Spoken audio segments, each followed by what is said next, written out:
नमामीशमीशान निर्वाणरूपं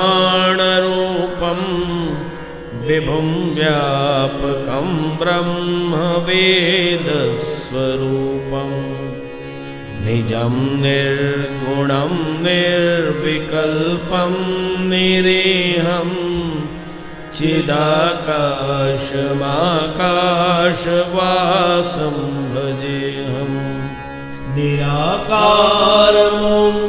निराकारमोङ्कारमूलं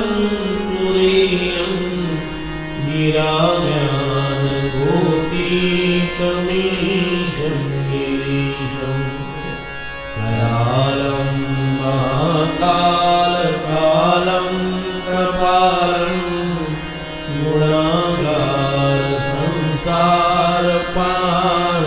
नतोऽहम् तुषाराद्रिसङ्काशगौरं गम्भीरं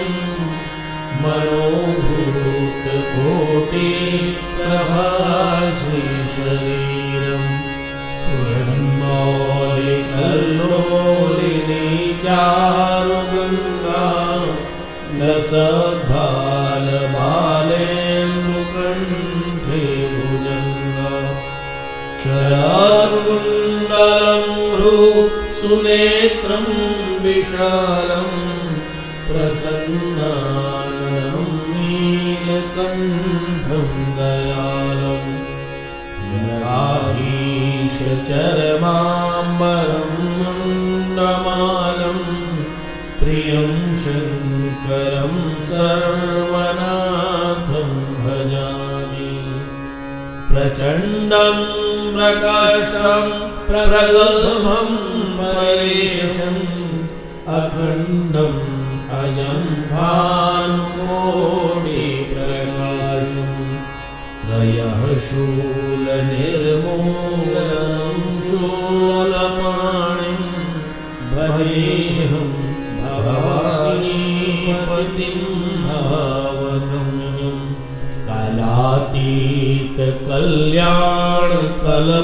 कलातीतकल्याणकल्पान्तकारी सदा सज्जनानन्ददाता पुरारी चिदानन्दसन्दोह मोहापहारी प्रसीद प्रसीद प्रभो मन्मथारी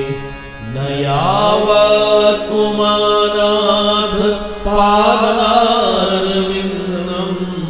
भजन्ति लोके परे वनराणां